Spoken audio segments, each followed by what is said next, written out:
بسم الله الرحمن الرحيم.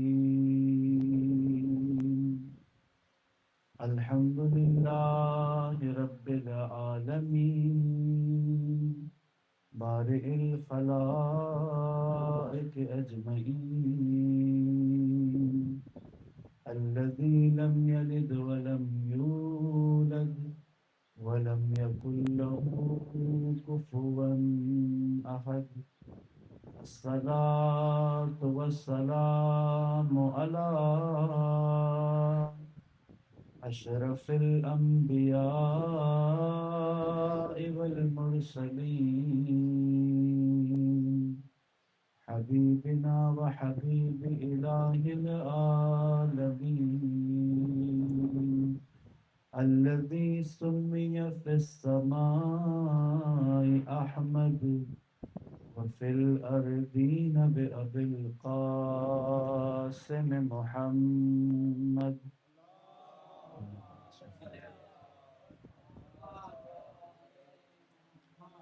وعلى آله الطيبين الطاهرين المعصومين واللعنة الدائم على أعدائهم أجمعين من يوم عداوتهم إلى قيام يوم الدين. السلام عليك يا أبا عبد الله وعلى الأرواح التي حلت بفنائك. عليك مني سلام الله أبدا ما بقيت وبقي الليل والنهار ولا جعله الله آخر الأهد مني لزيارتكم.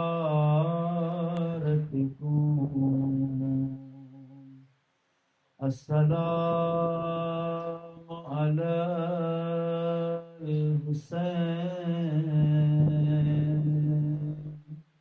وعلى علي بن الحسين وعلى أولاد الحسين وعلى أصحاب الحسين الذين بذلوا مهجهم دون الحسين عليه السلام صلوات.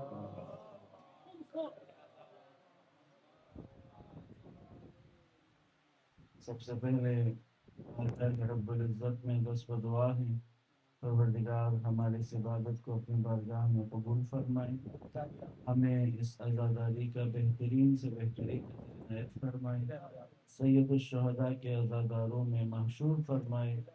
بانیان مجلس کا اہتمام کرنا، آپ سب کا تشریف لانا، ہمارا حاضر ہونا پروردگار اس فرصے کو سیدہ کائنات کے حضور قبول فرمائے، ہمارے لیے توشہ آخرت کرائیں. فرش ازا پر موجود آپ تمام مومنین مومنات اور جتنے مومنین مومنات نے دعا کے لیے کہا ہے، سب کی دعاؤں کی استجابت، حاجات کی برابری، بالخصوص امام زمان کے ان کی تعجیل، جبہ مقاومت کی فتح و نصرت اور اس مجلس کی قبولیت کی دعا کو شامل کر کے ان تمام دعاؤں کی قبولیت کے لیے صلوات پڑھیے گا محمد.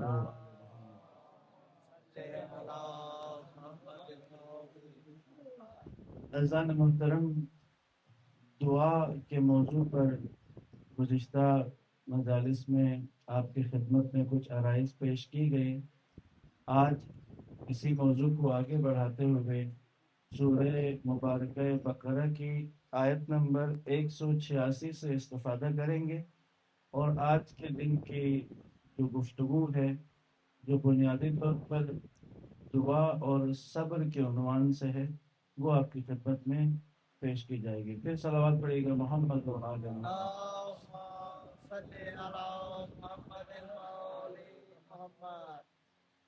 اس آئے مبارکہ میں پروردگار کا ارشاد گرامی ہے. بسم اللہ الرحمن الرحیم. وَإِذَا سَأَلَكَ عِبَادِي عَنِّي فَإِنِّي قَرِيبٌ أُجِيبُ دَعْوَةَ الدَّاعِ إِذَا دَعَانِ فَلْيَسْتَجِيبُوا لِي وَلْيُؤْمِنُوا بِي لَعَلَّهُمْ يَرْشُدُونَ. وَإِذَا سَأَلَكَ عِبَادِي عَنِّي، وَإِذَا اور جب، سَأَلَكَ اے میرے نبی آپ سے سوال کریں، انی میرے بارے میں. وَإِذَا سَأَلَكَ عِبَادِي عَنِّي اے میرے نبی آپ سے جب بھی میرے بندے میرے بارے میں سوال کریں تو کیا کہیں ان کو؟ انہیں بتا دیں فَإِنِّي قریب کہ میں بہت قریب ہوں، میں بہت قریب ہوں. قرآن مجید میں پروردگار نے اپنی ذات کے لیے بعض جگہوں پہ ہم کا لفظ بھی استعمال کیا ہے. جیسے جہاں پہ عزت و تکریم ہو، جہاں پہ متکلم اپنی بڑائی کا اظہار کرے تو وہ اپنے لیے جمع کا لفظ استعمال کرتا ہے. اِنَّا نَحْنُ نَزَّلْنَا الذِّكْرَ وَإِنَّا لَهُ لَحَافِظُونَ ہم نے اس قرآن کو نازل کیا، ہم ہی اس کی حفاظت کریں. اِنَّا أَرْسَلْنَا رُسُلَنَا ہم نے رسولوں کو بھیجا. لیکن بعض جگہوں پر قرآن میں بہت خاص کر کے اللہ نے واحد کا جملہ اپنے لیے استعمال کیا. یہ ان آیات میں سے، اور اس آیت میں دیکھیں تو ایک سے زیادہ جگہ اللہ نے اپنے لیے واحد کی ضمیر کا استعمال کیا. پہلے کا وَإِذَا سَأَلَكَ آپ سے جب سوال کرے پوچھے، عبادی میرے بندے. اس عبادی کے اندر ایک محبت اور ایک اظہار شفقت ہے. اس کے اندر میرے بندے پوچھیں کس بارے میں؟ میرے بارے میں پوچھیں. تو جواب کیا دیں؟ انہیں بتائیں کہ میں ان کے بہت قریب ہوں، میں ان کے بہت قریب ہوں. اور اس قربت کا اظہار خود اللہ نے کیا کہا، کتنا قریب ہوں؟ اجیبو جواب دیتا ہوں، دعوت الداعی اذا دعان کہ جب بھی کوئی پکارتا ہے، پکارنے والا جب بھی مجھے آواز دیتا ہے تو میں اس کی پکار پر جواب دیتا ہوں. اب پکارنے والا تضرعا و خفیہ قرآن نے بتایا کہ بندہ پروردگار کو دو طرح سے پکارتا ہے. ایک تضرع کے ساتھ گڑ گڑا کر زور سے، اور ایک ہے خفیہ سرگوشی میں. کتنا قریب ہے تمہارا پروردگار؟ اگر تم سرگوشی میں بھی اسے آواز دو تو وہ تمہاری آواز کو سنتا ہے اور جواب دیتا ہے. اتنا قریب.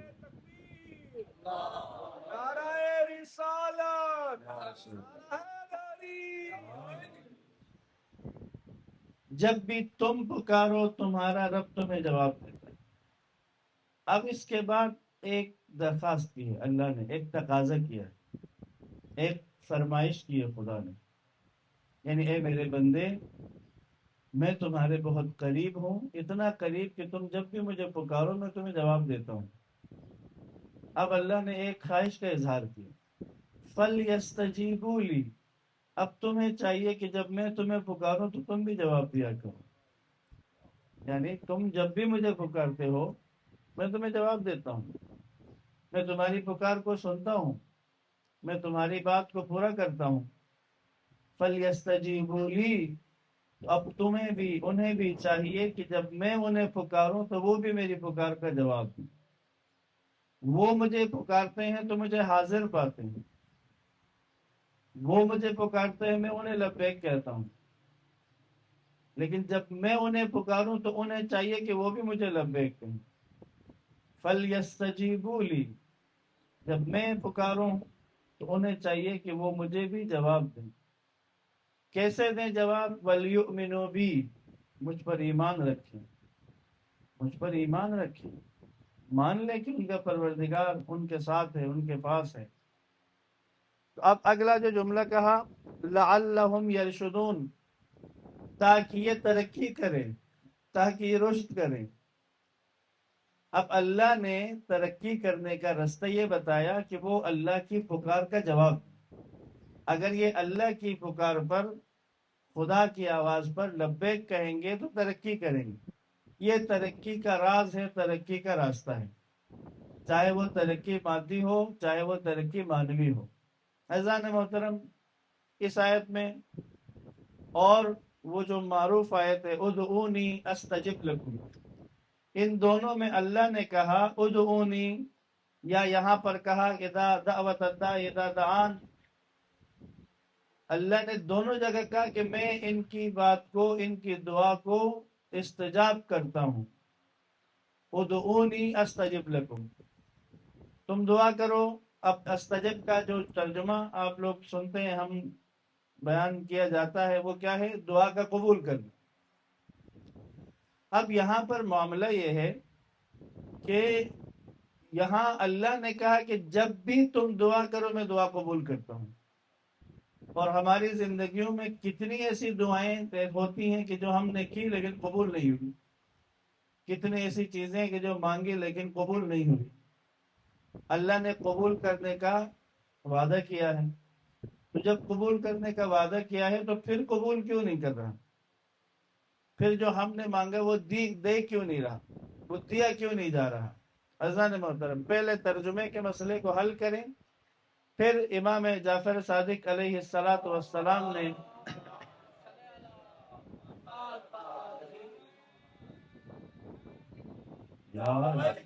پھر مولا نے جو رہنمائی کی ہے وہ آپ کی خدمت میں بیان کریں۔ استجاب یا اجیب، جواب دینا، اللہ نے یہ کہا ہے کہ تم پکارو، تمہاری ذمہ داری پکارنا ہے، اور میں تمہاری ہر پکار کا جواب دوں گا۔ اب ایسا نہیں ہے کہ ہم پکاریں اور اللہ جواب نہ دے، یہ نہیں ہوگا کبھی۔ جواب اللہ نے حتماً دینا ہے، اور جواب دینے میں خدا کی طرف سے کوئی دروازہ بند نہیں ہے، خدا کی طرف سے کوئی ممانعت نہیں۔ ہر بندے کی ہر پکار کا اللہ جواب دیتا ہے۔ اب آپ خود سوچیں، جواب ہوتا ہے۔ مثلا کسی نے پکارا، ہم نے اس کو کہا ہاں جی، پکار پر ہاں جی کہا تو یہ بھی جواب ہے، ایسا ہی ہے نا؟ اب اگر کسی نے آواز دی اور ہم نے اس کو کہا یار 1 منٹ رکنا، یہ بھی تو جواب ہے نا؟ یعنی اس نے پکارا اور ہم نے کہا بھائی 1 منٹ رکو، ہم نے گویا جواب دیا اس کو۔ اور اگر کوئی پکارے اور ہم کہ ابھی نہیں، جواب تو دیا ہے نا؟ اب جواب جو ہے وہ اپنے حساب سے ہے، ہر پکار کا اس کے پکار کے حساب سے جواب بنتا ہے۔ یا جیسے آپ لوگ پنجابی میں یوں بھی کہتے ہیں کہ ساڑھی طرفوں جواب ہے، ہوتا ہے نا؟ آپ پکارنے والے نے کچھ ایسا پکارا، مجھ سے کچھ ایسی چیز طلب کی جو میرے بس میں نہیں ہے، میں 60 طرفوں جواب ہے، اب نہیں ہو سکتا۔ اللہ نے جواب دینے کا وعدہ کیا ہے اور جواب دیتا ہے، اور جواب انسان کے لیے جو بہتر ہوتا ہے، جو مفید ہوتا ہے، جو اس کی مصلحت میں ہے، وہی جواب دیتا ہے۔ جیسے آپ کا 10 سال کا بچہ آپ سے یہ کہے کہ میں نے آپ کی گاڑی چلانی ہے، تو آپ اسے کہیں گے کہ ہاں تم گاڑی چلاؤ گے لیکن ابھی نہیں، ابھی نہیں، ابھی آپ بڑے ہوں گے، جب آپ کے پاؤں ایکسیلیٹر تک آئیں گے، جب آپ بریک لگا سکیں گے، اتنے لمبے ہو جائیں گے۔ اب میں نے چونکہ گاڑی چلانے کے لیے لمبے ہونے کی بات کی، تو یہاں جو بچے لمبے ہو چکے ہیں، اب جا کے جھگڑا نہیں کرنا آپ نے کہ مولانا نے کہا تھا کہ پاؤں ریس تک آ جائیں تو بسم اللہ نہ، یہ نہیں۔ میں نے اپنے بچے جو ہے وہ ان کو میں نے کہا ہے بھائی آپ کا آئی ڈی کارڈ بن جائے تو اس کے بعد چلائیں، اس سے پہلے نہیں۔ تو خیر، بعض اوقات آپ کا بچہ آپ سے ایسا مطالبہ کرتا ہے، ایسی چیز طلب کرتا ہے کہ جو ماں باپ سمجھدار ہونے کی وجہ سے بچے کے مقابل، بچہ اپنے بچپنے میں، اپنی نادانی میں ایسی کوئی چیز مانگ لے جو اس کے لیے نقصان دہ ہے، تو ماں باپ انتہائی محبت کرنے کے باوجود، شفقت کرنے کے باوجود، اس بچے کے لاڈ اٹھانے کے باوجود اس کو وہ چیز فراہم نہیں کرتے؟ آیا یہ چیز فراہم نہ کرنا، والدین کوئی غصہ کر رہے ہیں بچے کے ساتھ؟ والدین بچے کی اسی بات پر ناراض ہو رہے ہیں؟ نہ، وہ جو طلب کر رہا ہے وہ اس کے فائدے میں نہیں ہے۔ چھوٹا بچہ چھری مانگے تو نہیں دی جاتی ہے، کیوں؟ معلوم ہے کہ اسے نہیں معلوم کہ اس کا نقصان کیا ہے، ممکن ہے کہ اپنا نقصان کر بیٹھے۔ کتنی ایسی دعائیں ہیں ہماری، ہم نے مانگی لیکن وہ ہماری مصلحت میں نہیں تھی، تو پروردگار کریم ہے، خدا اس دعا کو رائگاں نہیں جانے دیتا۔ ہم نے وہ مانگا جو ہمیں لگتا تھا کہ ہماری ضرورت ہے، لیکن اللہ کریم ہے، اللہ ہمیں وہ اس کے بدلے میں دے دیتا ہے جو اللہ کے مطابق ہماری ضرورت تھی۔ اللہ جانتا تھا کہ میرے بندے کے لیے کیا ضروری ہے، لہذا اللہ نے دعا کے قبول کرنے کا جو ذمہ لیا ہے، تو یہ قبولیت ضروری نہیں ہے کہ وہ اسی حاجت کے پوری کرنے کی صورت میں مکمل ہو جائے۔ اب راوی نے صادق آل محمد علیہ السلام کی بارگاہ میں آ کر یہی سوال کیا کہ مولا، کیا اللہ نے قرآن میں یہ نہیں کہا کہ وہ ہر دعا کو قبول کرتا ہے؟ ہم نے کہا ہاں اللہ نے کہا ہے۔ کہا پھر کیا وجہ ہے کہ ہماری بہت ساری دعائیں اللہ قبول نہیں کرتا، جبکہ اس نے خود ہی کہا تھا کہ آؤ دعا مانگو میں قبول کرتا ہوں، اور ہم نے جا کے دعا مانگی اس میں قبول نہیں کی۔ امام علیہ السلام نے ارشاد فرمایا ایسا نہیں ہے، دعا قبول ہوتی ہے 4 صورتوں میں، انسان کی ہر دعا قبول ہوتی ہے، 4 میں سے ایک صورت میں قبول ہوگی۔ پہلی صورت سیدھی سیدھی، تم نے دعا مانگی، حاجت مانگی، اللہ نے وہ تمہیں دے دیا، ایک قبولیت یہ۔ ایک قبولیت کیا ہے؟ تمہیں اس سے زیادہ بہتر کی ضرورت تھی، لیکن چونکہ انسانی عقل محدود ہے، انسان کی سوچ محدود ہے، میں اور آپ ہماری فکر اتنی محدود ہے کہ 1 گھنٹے بعد ہمارے ساتھ کیا ہونا ہے ہمیں نہیں معلوم، اگلے لمحے کا معلوم نہیں، کل کیا ہونا ہے معلوم نہیں۔ تو ہم نے جو طلب کیا تو پروردگار نے اس کے بجائے اس سے بہتر یا اس کا متبادل ہمیں عطا کر دیا، جو اللہ کے نزدیک ہمارے لیے زیادہ ضروری تھا کہ یہ اس کو ملنا چاہیے۔ امام نے فرمایا دوسری صورت یہ ہے، پہلی صورت حاجت پوری ہو جائے، دوسری صورت جو ہم نے مانگا تھا اس کے بجائے خدا اپنے مصلحت اور بندے کے بہترین مفاد میں اس کے بجائے کچھ اور دے، یہ دوسری صورت۔ تیسری صورت کیا ہے؟ تیسری صورت یہ ہے کہ بندے نے کوئی حاجت اللہ سے طلب کی، اللہ نے اس بندے کی اس حاجت کو پورا نہیں کیا اور اس کے بدلے میں بھی کچھ نہیں دیا۔ تیسری صورت کیا ہوگی؟ بندے نے دعا تو مانگی لیکن اس کے ایک تقدیر میں، اس کی قسمت میں کوئی بڑی مصیبت تھی جو آنے والی ہے، تو پروردگار نے اس دعا کے بدلے میں اس مصیبت کو اس کے سر سے ٹال دیا، یا مصیبت کو ٹال دیا یا اس مصیبت کی شدت کو کم کر کے بندے کے اوپر بھیج دیا، 2 میں سے ایک چانس ہوتا ہے۔ اکثر تو اللہ اس مصیبت کو ٹال دیتا ہے، لیکن اگر وہ مصیبت بندے کے لیے بہت ضروری تھی، تھوڑا بہت جھٹکا لگنا چاہیے تھا، تو پھر اس مصیبت کو ہلکا کر کے، کم تکلیف دینے والا بنا کر، کم سختی والا بنا کر بندے پر ڈالا جاتا ہے۔ یہ تیسری شکل ہے دعا کے قبول ہونے کی۔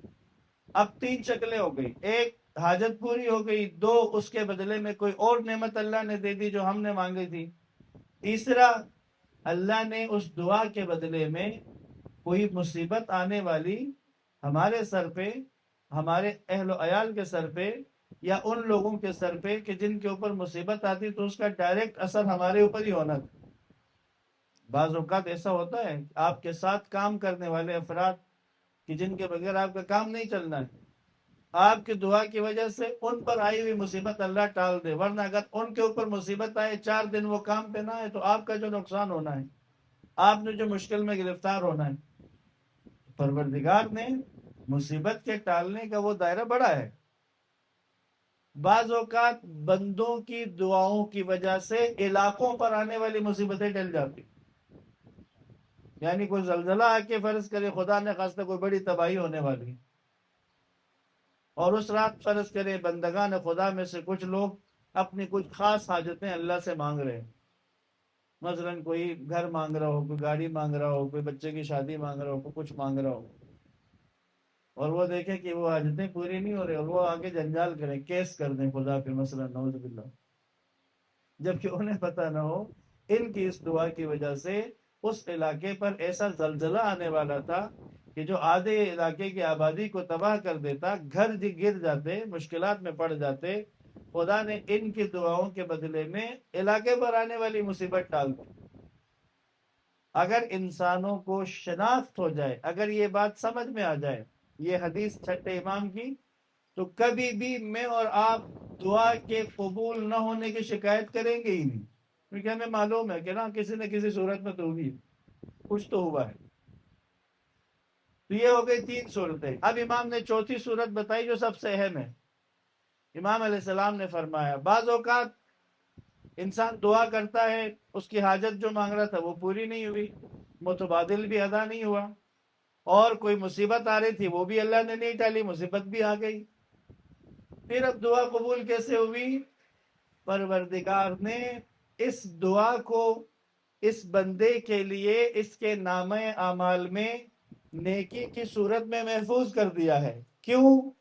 اگلے عالم میں، آخرت میں اس بندے نے کسی مقام پر ایسے پھنسنا ہے کہ وہاں سے نکلنے کا امکان ہی نہیں ہے، خدا نے وہاں کے لیے اس کی دعا کو سنبھال کے رکھا ہے۔ یہ چوتھی صورت ہے۔ اب آپ روایت میں بیان ہوا ہے، بہار کی روایت ہے کہ ایک بندے کے نامہ اعمال کو میزان پہ تولا جا رہا ہوگا، یہاں تک کہ وہ دیکھے گا کہ اس کی نیکیاں اس کی برائیوں سے کم ہو گئی اور برائیوں کا وزن بڑھ گیا۔ اب یہ گھبرا گیا، جیسا کہ عرض کیا تھا اسی مجلس میں کہ جس کے نیکیوں کا پلڑا ہلکا ہوگا تو اس کا نامہ عمل بائیں ہاتھ میں دیا جائے، اور بائیں ہاتھ میں دینے کا مطلب سیدھا جہنم میں جائے گا۔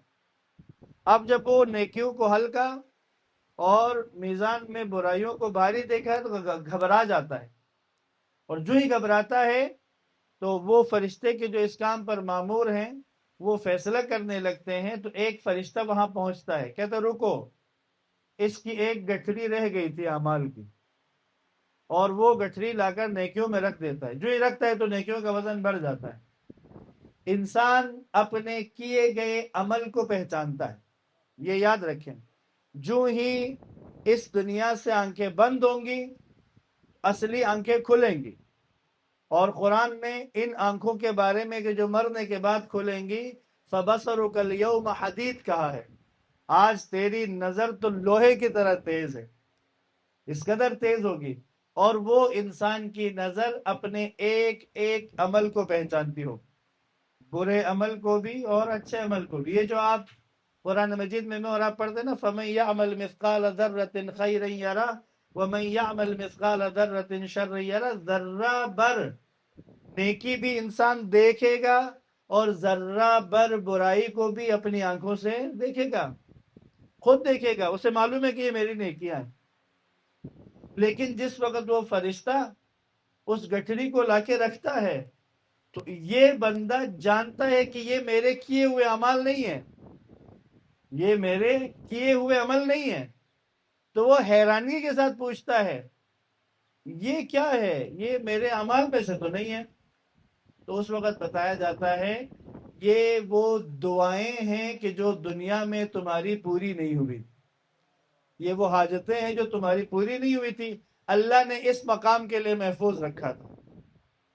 جب یہ منظر دیکھتا ہے تو اس وقت وہ انسان کہے گا کاش دنیا میں میری کوئی دعا پوری ہی نہ ہوتی، دنیا میں میری کوئی بھی دعا پوری نہ ہوئی ہوتی، وہ ساری یہاں کے لیے جمع ہوتی۔ چونکہ جب وہاں پر خود موجود ہوں گے تو پھر اس کیفیت کو سمجھ سکیں گے، پھر اس بات کو سمجھ سکیں گے، درک کر سکیں گے۔ لہٰذا عزیزان محترم، قبولیت دعا کی 4 صورت۔ آج کے بعد ہم میں سے ہر ایک کو یہ بات سمجھ لینی چاہیے۔ جس کو یہ بات سمجھ میں آئے تو وہ مولا امیر المومنین علیہ السلام کو وہ جملہ سمجھ میں آ جائے گی، جو ان 4 باتوں کو سمجھ لے، جس سے معلوم ہو کہ کوئی دعا رد نہیں ہوتی، کوئی دعا، چاہے آہستہ مانگے، اجتماع میں جا کے مانگے، چلتے پھرتے مانگے، گاڑی چلاتے ہوئے مانگے، بائک پہ چلتے ہوئے دعا مانگے۔ دعا کے لیے اہتمام کرنا ایک مرحلہ، لیکن چلتے پھرتے دعا کرنا، کسی بھی جگہ نظر پڑی کسی ایسے معاملے پر، کسی بات پر، اور جو ہی نظر پڑی تو انسان نے فوراً دعا کی۔ جیسے اگر کسی کو بدحال دیکھا، اپنے سے بری حالت میں دیکھا، تو فوراً انسان کہتا ہے الحمدللہ علی کل حال، خدایا ساری تعریفیں تیرے لیے کہ تو نے مجھے بہترین حال میں رکھا ہے، میری ہر حالت بہترین ہے۔ جب اپنے سے مشکل میں، اپنے سے زیادہ تنگی میں کسی کو دیکھتا ہے تو بس کسی بھی مقام پر، کسی بھی وقت میں کی گئی کوئی دعا بھی رد نہیں۔ دعا قبول ہوتی ہے، اس کی قبولیت کی یہ 4 صورتیں ہیں، ان میں سے کسی ایک صورت میں قبول ہو۔ اب جنہیں خدا پہ بھروسہ ہے، جو اللہ پہ توکل کرتے ہیں، جنہیں اللہ پہ اعتماد ہے، ان کی کیفیت کیا ہوگی؟ وہ کیفیت امیر المومنین نے بیان کی۔ امیر المومنین نے فرمایا جب میری دعا قبول ہوتی ہے تو مجھے خوشی ہوتی ہے، اور جب میری دعا قبول نہیں ہوتی ہے تو میری خوشی دوبالا ہو جاتی۔ عجیب نہیں ہے؟ جب میری دعا قبول ہوتی ہے تو میں خوش ہوتا ہوں، اور جب میری دعا قبول نہیں ہوتی ہے تو میری خوشی ڈبل ہو جاتی۔ سننے والا بھی حیران ہو گیا کہ امیر المومنین کیا کہہ رہے ہیں بھائی، وہ دعا قبول ہونے پہ خوش ہونا سمجھ میں آتی ہے، دعا قبول نہ ہونے پہ چلو بندہ یہ کہ میں صبر کر لیتا ہوں، میں کہتا ہوں کوئی بات نہیں۔ تو اب کا امیر المومنین کا نہیں، دعا قبول نہ ہونے پہ خوشی ڈبل۔ تو پوچھنے والے نے پوچھا مولا اس کی وجہ کیا ہے؟ تو فرمایا جب میری دعا قبول ہوتی ہے تو میں خوش ہوتا ہوں کہ جو میں چاہتا تھا، جو میری مرضی تھی، وہ ہو گیا ہے، اور جب میری دعا قبول نہیں ہوتی ہے تو میں خوش ہوتا ہوں کہ وہ ہوا جو میرے پروردگار کی مرضی تھی۔ یعنی مرضی الہی پر خوشی، مرضی الہی پر رضامندی۔ یار لہٰذا علیہ السلام اذان محترم، جب کبھی محفل میں سلام کیا جائے سلام علیکم، ٹھیک ہے، تو اگر محفل میں سے کسی ایک نے بھی جواب دے دیا تو باقی کسی کو جواب دینے کی ضرورت نہیں ہے۔ درود پڑھے محمد علیہ محمد۔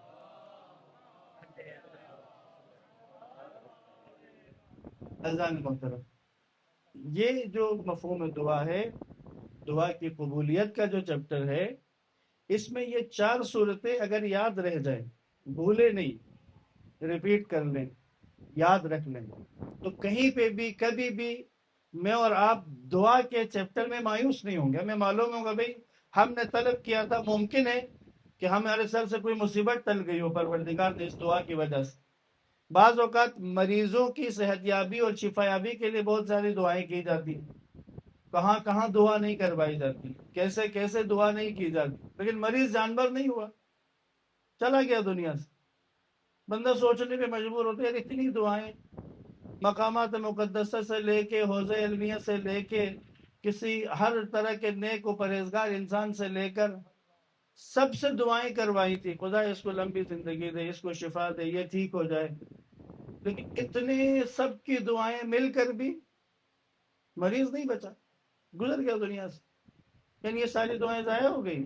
نہ عزیزان محترم، یہ ساری دعائیں ممکن ہے کہ اس مریض کے لیے ان دعاؤں کی ضرورت اس عالم سے زیادہ اگلے عالم کے لیے۔ اس عالم میں تو ہو سکتا ہے کہ صرف شفا مل جاتی، ہو سکتا ہے صرف مرض ٹھیک ہو جاتا، اور صحت مند ہونے کے بعد ممکن ہے کہ مزید گناہ جمع کر لیتا۔ اتنی ساری دعاؤں کے بدلے میں اللہ نے اگر اگلے عالم کے آخرت کے معاملات کو اس کے لیے اگر آسان کر دیا ہے تو یہ ساری دعائیں قبول ہو گئی اس کے لیے۔ قبولیت دعا کی شکل و صورت ضروری نہیں ہے کہ وہ اسی شکل میں قبول ہوگی جس میں ہم چاہتے ہیں، بس وہ ان چار میں سے کسی بھی صورت میں قبول ہوگی۔ بعض اوقات دعا کی قبولیت ہم نے جو حاجت مانگی ہے وہی حاجت قبول ہوتی ہے، لیکن ٹائم لگتا ہے۔ ہم نے چاہا تھا کہ یہ یا اللہ مجھے یہ چاہیے، میں نے تجھ سے یہ طلب کیا ہے، ہماری کیلکولیشنز کے مطابق جو میں نے اللہ سے طلب کیا ہے وہ مجھے 1 مہینے کے اندر اندر چاہیے میرے حساب سے، جبکہ اللہ کے حساب سے مجھے وہ کم سے کم 1 سال میں ملنا چاہیے۔ اس کے پیچھے وجوہات ہوتی ہیں۔ اب آپ اندازہ کریں، قرآن مجید میں موجود ہے حضرت موسیٰ اور ہارون نے پروردگار سے دعا کی کہ بار الہ فرعون کو غرق کر، فرعون کے اس ظلم و ستم سے بنی اسرائیل کو نجات دے، خلاصی کر دے اس سے۔ اللہ نے کہا فتقبلہما، اللہ نے دونوں کی دعا کو قبول کر لیا، انہوں نے ادھر دعا کی اور اللہ نے قبول کر لیا۔ اب چھٹے امام فرماتے ہیں یہ جو اللہ نے کہا کہ ہارون اور موسیٰ کی دعا کو میں نے قبول کر لیا، یہ قبولیت جو اللہ نے کی ہے ان کی دعا میں اور فرعون کے غرق ہونے میں 40 سال کا فاصلہ ہے،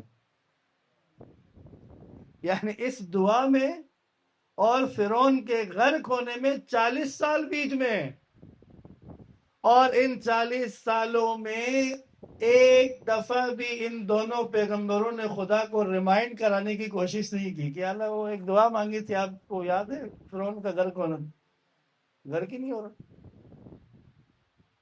نہیں، معلوم تھا انہیں کہ اللہ سے ہم نے طلب کر لیا ہے، اب خدا اپنی مصلحت کے مطابق جب چاہے گا اسی حساب سے ان کو اس کا انجام ہو جائے گا، کیونکہ نبی تھے تو خدا نے جب انہوں نے دعا کی تو اللہ نے کہا میں نے تمہاری دعا قبول کر لی۔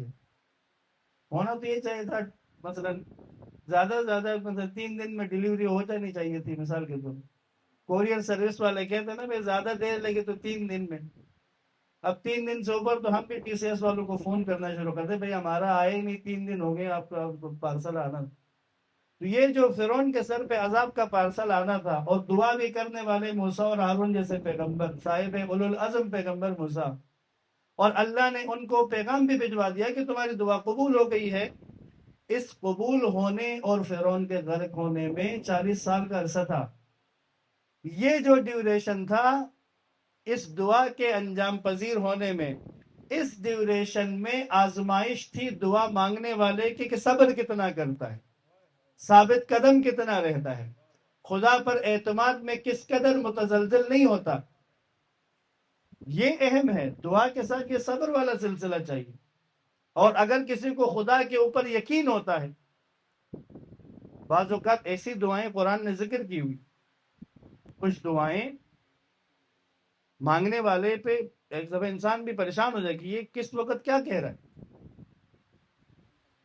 حضرت ابراہیم علیہ السلام، مشہور و معروف واقعہ ہے کہ ابراہیم علیہ السلام کو آگ میں ڈالا گیا منجنیق کے ذریعے سے۔ قرآن مجید نے ابراہیم علیہ السلام کی ایک دعا ذکر کی ہے جو انہوں نے باہر مانگی تھی ہوا میں۔ کب مانگی ہے؟ جب وہ منجنیق سے پھینکا اور اب اڑ کے جا رہے ہیں آگ میں، یہ جو ہوائی بیچ میں جگہ تھی جتنے دیر اڑ کے وہاں گئے ہیں، اس دوران میں ابراہیم نے ایک دعا مانگی۔ یہ یاد رکھیں، دعا کے ساتھ یقین وہ دعا میں اثر پیدا کرتی۔ اب منجنیق سے پھینکا ہے، وہ پھینکنے سے پہلے جو وہ فرشتوں نے آ کے اپنی اپنی مدد پیش کی تھی، اسرائیل نے آ کے کہا تھا کہ اگر آپ کو اجازت دیں تو جو بھی اس منجنیق کے اس ہینڈل کو کھینچنے آئے گا، جو بھی آئے گا مار دوں گا، روح قبض کر لوں گا، بے شک ساری آبادی ختم ہو جائے، کوئی بھی اس کو کھینچ کے آپ کو اس آگ میں نہیں ڈال سکے گا۔ اسرائیل سے کہا نہیں، اس کی ضرورت نہیں ہے، آپ جائیں۔ آخری مرحلے میں جبریل آئے، جبریل نے کہا اے ابراہیم کوئی حاجت ہے؟ ابراہیم نے کہا ہاں ہے۔ کہا بتائیے؟ کہا تجھ سے نہیں ہے لیکن تجھ سے نہیں۔ جس سے ہے وہ جانے. نہیں مدد. اب انہوں نے وہ کھینچا ہینڈل یا وہ رسی کاٹی اور ادھر سے ابراہیم گئے. تو قرآن کہتا ہے ہوا میں جاتے ہوئے دعا پتہ کیا کر رہے ہیں؟ بار الہ مجھے اپنی ہاں سے اولاد عطا فرما. کیونکہ ابھی شادی ہوئی تھی، کچھ عرصہ ہوا تھا، حضرت سارہ سے شادی ہوئے، بھی نیا شادی ہوئی. جا کہاں رہے ہیں؟ آگ میں. وہ آگ بھی چھوٹی نہیں ہے، پورا جبل ہے، پہاڑ ہے آگ کا.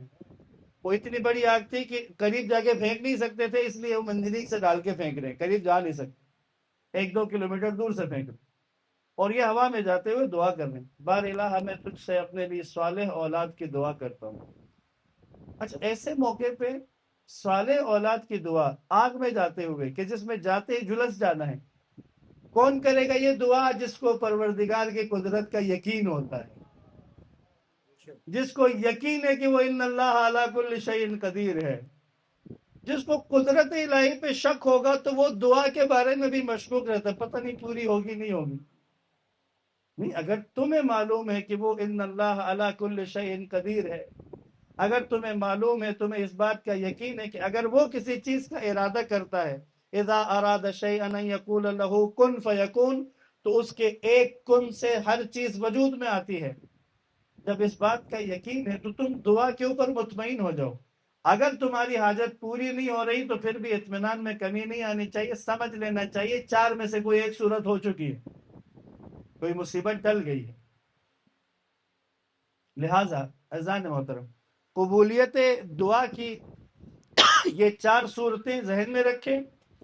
اور یہ حضرت موسیٰ اور ہارون کی اس مثال سے نہیں، خود ابراہیم کی اس میں بھی مثال ہے. اچھا، انہوں نے اولاد کی دعا کی آگ پہ جاتے ہوئے. اب اللہ نے کہا ہم نے ابراہیم کی دعا بھی قبول کی ہے. سبحان اللہ. کتنے سال کا ابراہیم ہے؟ 17 سال کا. دعا کیا مانگی ہے؟ اولاد کی. پہلا بیٹا کب پیدا ہوا ہے؟ 86 سال میں جا کے. یعنی 86 برس کے تھے، پہلا بچہ ہوا ہے. تو یہ جو بیچ کا ڈیوریشن تھا کم سے کم 70 سال کا، یہ 70 سال ابراہیم کی دعا کے قبول ہونے کے بعد صبر کا عرصہ تھا. یعنی دعا مانگی ہے، اب دیکھا جا رہا ہے کہ صبر کرتا ہے یا نہیں کرتا. دعا کے ساتھ صبر کا چیپٹر جڑا ہوا ہے. ہم نے دعا مانگی، صابر ہے یا نہیں؟ صبور ہے، صبر کر رہا ہے. صبر کیوں کرے گا؟ یقین ہوگا تو صبر کرے گا. میرا رب دے سکتا ہے، اس کی قدرت میں کوئی کمی نہیں، وہ چاہے تو کر سکتا ہے. اگر نہیں کر رہا تو اس کا مطلب میری مصلحت میں ہے، میرے لیے کوئی بہتری ہے. کیونکہ اللہ اپنے بندے کا برا چاہتا ہی نہیں ہے. بھئی ایک ماں اپنے بیٹے کا برا نہ چاہے تو جو 70 ماؤں سے زیادہ پیار کرتا ہے وہ کیوں برا چاہے گا بندے کا؟ اللہ تو برا نہیں چاہتا بندے کا. شر کا وجود تو خدا کے ساتھ ہے ہی نہیں، برائی تو خدا کی طرف سے ہے ہی نہیں. لہٰذا عزیزان محترم، دعا کی قبولیت اللہ کی طرف سے گارنٹی شدہ ہے. ہر دعا جو کی جائے، کوئی دعا رائیگاں نہیں جاتی، کوئی دعا ضائع نہیں ہوتی، قبول ہوتی ہے. قبولیت کی 4 صورتوں میں سے کسی ایک صورت میں دعا قبول ہوئی، یا حاجت پوری ہو گئی، یا اس کے بدلے میں زیادہ بہتر کچھ دے دیا، یا پھر کوئی مصیبت ٹال دی گئی، یا اس دعا کو آخرت کے لیے محفوظ رکھا گیا. یہ قبولیت دعا کی صورتیں ہیں. صلوات پڑھیے گا محمد و آل محمد.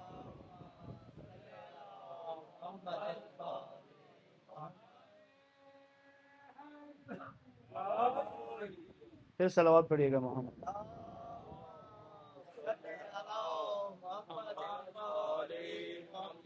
عزیزان محترم، بس دعاؤں کا اسلوب اور ڈھنگ، کربلا میں کچھ عجیب انداز کی دعائیں ہیں. کائنات نے اس طرح کی دعائیں شاید دوبارہ نہیں دیکھی، یا یہ کہ کربلا کے ماننے والے اس مقام پہ پہنچے.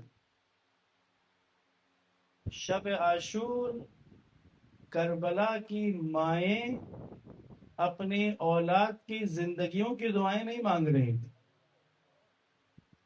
شب عاشور عجیب منظر تھا کہ خیام میں یہ کربلائی مائیں اپنے بیٹوں کی قربانی اور شہادت کی دعائیں کر رہی.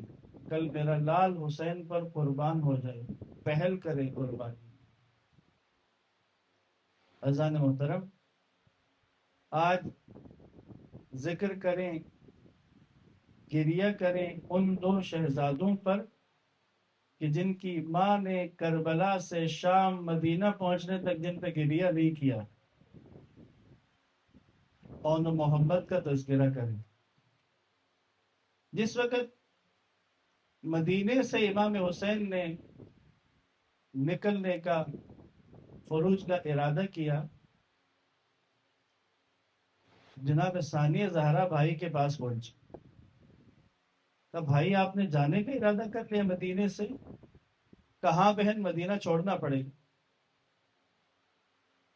علی کی بیٹی نے انتہائی پریشانی کے ساتھ کہا کہ بھیا آپ اگر مدینے سے چلے جائیں گے تو ہمارا کیا ہوگا؟ زینب کو تو آپ کو دیکھے بغیر قرار نہیں آتا ہے، مجھے اپنے ساتھ لے کے چلے۔ حسین امام ہے، امام شریعت۔ جناب مولا حسین نے کہا بہن آپ اپنے شوہر سے اجازت لے لیجئے، پھر آپ ہمارے قافلے میں شامل ہو جائیں۔ واپس آئیے جناب عبداللہ کے گھر میں۔ عبداللہ کے گھر میں آئی ہیں، عبداللہ جہاں پہ تھے وہاں جا کے زمین پہ بیٹھ گئے۔ عبداللہ نے جو ہی زمین پہ دیکھا لگا، تڑپ کے آکے کہا شہزادی یہاں نہ بیٹھیں، آپ تخت پہ آئیں، اوپر آ جائیں۔ کہا عبداللہ میں نے کچھ طلب کرنا ہے اس لیے نیچے بیٹھ گئی۔ کہنے بی بی آپ حکم کریں۔ روتی آنکھوں کے ساتھ کہا ہے عبداللہ آپ کو معلوم ہے کہ مجھ سے حسین کے بغیر رہا نہیں جاتا، یہ میری بچپن سے عادت کہ میں جب تک حسین کو دیکھوں نہیں مجھے قرار نہیں آتا، اور آج حسین نے سفر کا ارادہ کیا ہے اور مجھے کہا ہے کہ آپ اجازت دیں گے تو میں ان کے ساتھ جا سکتی ہوں، اگر آپ اجازت دیں تو میں جاؤں۔ عبداللہ نے کہا بی بی اپنی آنکھوں کو ٹھنڈا رکھیں، جس وقت آپ کا رشتہ طلب کرنے آپ کے بابا کے پاس گیا تھا تو امیر المومنین نے مجھ سے کہا تھا عبداللہ تم میرے بھائی کی نشانی ہو، میں اپنی بیٹی کی شادی تم سے کروں، بس ایک شرط ہے کہ جس وقت میرا حسین مدینہ چھوڑے گا تم زینب کو نہیں روکو گے، زینب کو حسین کے ساتھ جانے دینا، اجرکم اللہ۔ اب جناب زینب کبریٰ کو اجازت ملی اور عبداللہ نے اپنے دونوں بیٹوں کو اون محمد کو کہا یہ بھی آپ کے ساتھ جائیں گے۔ پھر کہا بی بی جہاں کہیں بھی حسین کو ضرورت پڑے تو ایک بیٹے کو اپنی طرف سے اور ایک کو میری طرف سے حسین پہ قربان کر دینا۔ عزاداران مولا، شب عاشور ہر ماں اپنے بیٹوں کو وصیت کر رہی ہے۔ جناب زینب کبریٰ نے اور محمد کو قریب بٹھا کر کہا میرے بچوں کل تم نے حسین کے لیے قربانی دینی ہے، دیکھنا بچوں حسین کے بچوں سے پہلے قربان ہو جانا، اپنے ماموں پہ قربان ہونا۔ پھر جو اگلا جملہ کہا بچوں پیاس کا عالم ہے، 3 دن سے پانی نہیں پیا ہے، ممکن ہے کہ کل لڑتے لڑتے پانی تک پہنچ جاؤ، خبردار پانی نہ پی لینا تم، کہیں ایسا نہ ہو حسین پیاسے رہ جائیں اور میرے بچے پانی پی لیں۔ دونوں شہزادوں نے کہا اماں آپ بے فکر ہو جائیں، ہم آپ کی اولاد ہیں، کبھی بھی اس وقت تک سیراب نہیں ہوں گے اگر ماموں پیاسے ہیں، اگر اہل بیت پیاسے ہیں۔ جس وقت بنی ہاشم کا معاملہ آیا، اصحاب کی قربانی تمام ہوئی، بنی ہاشم کا شروع ہوا کام، عزاداران مولا یہ دونوں شہزادے آئے مولا حسین کے پاس، آ کے امام سے اجازت طلب کی، سید الشہداء نے اجازت نہیں دی، کہا میری بہن کے چشم و چراغ ہو، تم میری بہن کی آنکھوں کا نور ہو، کیسے تمہیں اجازت دوں؟ چند مرتبہ دونوں نے آ کے امام سے اجازت طلب کی، امام آسانی سے اجازت نہیں دیتے تھے کسی کو۔ اب جناب زینب کبریٰ نے اپنے دونوں بیٹوں کو خیموں کے پاس دیکھا تو فوراً بلا کر، عجیب نہیں ہے کربلا کی مائیں، بلا کر کہا اون محمد ابھی تک میدان میں کیوں نہیں گئے ہو، یہاں کیا کر رہے ہو؟ کہا اماں ماموں اجازت نہیں دے رہے۔ اب ایک ہاتھ سے اون کا ہاتھ پکڑا، ایک میں محمد کا ہاتھ پکڑا، لے کے مولا حسین کے پاس آئی ہے۔ آخر کہا بھیا میرے بچوں کو اجازت کیوں نہیں دے رہے؟ تو سید الشہداء نے کہا بہن یہ عبداللہ کے بیٹے ہیں، نہیں معلوم عبداللہ پسند کرے یا نہیں۔ تو جناب زینب کبریٰ نے کہا عبداللہ نے انہیں بھیجتے ہوئے مجھے کہا تھا کہ ایک کو اپنی طرف سے اور ایک کو ان کی طرف سے آپ پہ قربان کرو۔ کہا اے بھائی اس قربانی سے محروم نہ رکھیں۔ دی اجازت، دونوں بھائی اکٹھے میدان میں آئے۔ عزیزان محترم، ددیال کی طرف سے جعفر طیار کا خون ہے ان بچوں میں، ننیال کی طرف سے ان میں علی ابن ابی طالب کا خون ہے۔ وہ گمسان کی جنگ کی ہے انہوں نے، میمنہ و میسرہ پہ ایسا حملہ کیا ہے کہ ان کی جنگ کی کیفیت کو دیکھ کر شمر لعین نے عمر سعد سے پوچھا یہ بنی ہاشم کے دو جوان ہیں لیکن میں ان کے جنگ کے انداز سے سمجھ نہیں پایا کہ یہ کس کی اولاد میں سے ہیں۔ عمر سعد نے دیکھا اور دیکھ کر کہا کبھی یہ جعفر طیار کی طرح لڑتے ہیں اور کبھی علی کی طرح لڑتے ہیں، لگتا ہے کہ حسین کی بہن کے بیٹے ہیں۔ اب بہن نے بچوں کو بھائی پہ قربان کرنے کے لیے بھیجا ہے۔ عزاداران مولا ایسا لڑے کہ لڑتے ہوئے لشکر کو چیرا اور پانی تک پہنچ گئے۔ جو ہی پانی کو قریب دیکھا، آپ تصور کریں پیاس سے نڈھال ہے، جب کوئی بندہ پیاسا ہو اور جنگ بھی کرے تو پیاس کی شدت بڑھ جاتی ہے، لیکن جو ہی پانی کو دیکھا اون نے محمد سے کہا محمد ماں کی وصیت یاد ہے یا نہیں؟ محمد نے کہا بے فکر رہو بھولا نہیں ہوں۔ پانی تک پہنچے، پیئیں گے نہیں پانی۔ عزاداران مولا لڑتے لڑتے اس قدر زخمی ہوئے کہ یہ شہزادے جب زین سے گرنے لگے آواز دی یا اماں ادرکنی، مامو ہماری مدد کو آئیے۔ پہنچے سید الشہداء حضرت عباس، دونوں بھائی بھانجوں کے اوپر پہنچے۔ آخری لمحے تھے اون کے، محمد شہید ہو گئے ہیں، اون آخری سانسیں لے رہا ہے، حضرت عباس نے گود میں لیا ہے۔ آخری پیغام جو ماں کے لیے اون نے دیا، آنکھیں کھولی کا کہا مامو عباس اماں سے کہیے گا ہم نے پانی نہیں پیا تھا، کہیے گا ہم نے پانی نہیں پیا تھا۔ جنازے دونوں شہزادوں کے اٹھائے، مولا عباس اور امام حسین نے لے کر آئے خیام کی طرف۔ عزاداران مولا بنی ہاشم کی جب قربانیاں شروع ہوئی تھی، جب بھی بنی ہاشم کا کوئی جنازہ لے کر جاتے تو اب خواتین میں سے، مخدرات میں سے سب سے پہلے جناب زینب کبریٰ آتی تھی۔ ہر جنازے کے لیے بی بی زینب کبریٰ آگے آتی، سنبھالتی تھی، خواتین کو سنبھالتی تھی۔ اب جب اون محمد کے جنازوں کو لے کے مولا حسین حضرت عباس اس خیمے کی طرف پہنچے کہ جہاں بنی ہاشم کے جنازے رکھے، خواتین کے خیموں کے پاس، جب وہاں پہنچے تو دیکھا سب خواتین تو آئی ہیں، علی کی بیٹی نظر نہیں آ رہی ہے۔ جناب فضہ سے کہا مولا حسین نے جا کر ذرا دیکھیے زینب کس حال میں ہے کہ جو بچوں کے جنازے پر نہیں آئی۔ عزاداران مولا جناب فضہ بی بی زینب کے خیمے میں داخل ہوئی تو دیکھا کہ سجدے میں سر رکھا ہوا ہے اور فریاد کر رہی ہیں بار الہ میرے بچے مجھے اماں کے آگے سرخرو کریں، میرے بچے مجھے سرخرو کریں۔ جب ان دعاؤں کو سنا فضہ نے کہا اے زینب مطمئن ہو جاؤ، تیرے بچوں نے تجھے سرخرو کر دیا ہے۔ آؤ دونوں کے جنازے لے کر گنج شہیداں میں رکھے ہیں۔ اب انداز کیا ہے؟ قاسم کا جنازہ آیا تھا، زینب کے بین بلند تھے۔ علی اکبر کا جنازہ آیا تھا، بی بی نے علی اکبر کے جنازے پہ گریہ و فغاں کیا ہے۔ اب بھائیوں کے جنازے آئے تھے، جعفر کے اور دیگر بھائیوں کے جنازوں پہ بھی علی کی بیٹی نے گریہ کیا ہے۔ شاید چشم فلک دیکھنا چاہتا ہے کہ دونوں بیٹوں کے اوپر زینب کا گریہ کیسا ہوتا ہے۔ اب چشم فلک نے دیکھا، آئی اور دونوں بچوں کے درمیان میں جنازوں کے بیٹھ گئی، ایک ہاتھ اون پہ رکھا، ایک ہاتھ محمد پہ رکھنے کے بعد آسمان کی طرف منہ کر کے کہا اللہم تقبل منا ھذا القلیل، خدایا میری اس تھوڑی سی قربانی کو قبول کر۔ دیکھا کہ کوئی آنسو نہیں بہایا ہے، اٹھ کے دوبارہ خیمے میں چلی گئی۔ عزاداران مولا یہاں سے لے کر شام تک ان بچوں پہ گریہ نہیں کیا ہے۔ 2 مقامات سنا کے آپ کی زحمت تمام کروں۔ جس وقت قتل گاہ سے بیویوں کو 11 محرم کو لے جایا گیا، دیکھا تو ہر بیوی اپنے اپنے شہید کے سرانے پہنچ کے گریہ کر رہی ہے۔ امام سجاد سے حمید بن مسلم نے کہا وہ 2 جنازے اکٹھے نظر آ رہے ہیں، کیا وہ بنی ہاشم نہیں ہے؟ مولا نے دیکھے کہا ہاں بنی ہاشم ہے۔ کہا لگتا ہے ان کی ماں یا بہن اس قافلے میں نہیں ہے، کیونکہ ہر بنی ہاشم کے جنازے پر ان کی ماں یا کوئی بہن موجود ہے، گریہ کر رہی ہے۔ یہ 2 جنازے لگتا ہے ان کا کوئی نہیں۔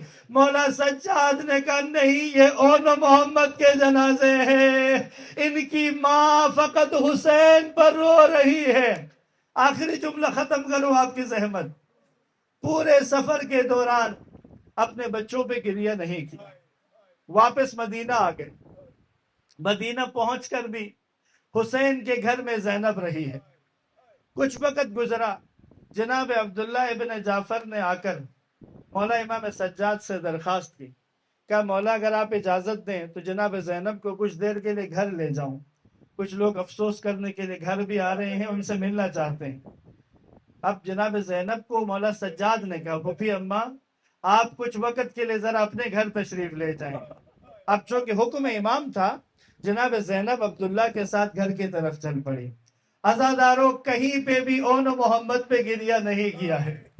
جس وقت جناب زینب کبریٰ اپنے گھر میں داخل ہوئی ہیں، جو ہی اس مقام کو دیکھا جہاں ان کے بچے بیٹھا کرتے تھے، ان کے حجرے کو دیکھا، ان کے بیٹھنے کی جگہ کو دیکھا، تو ایک دفعہ کربلا کی طرف رخ کر کے کہا حسین آج ماں بن کے گریہ کرنے لگی ہوں، مجھے معاف کرنا۔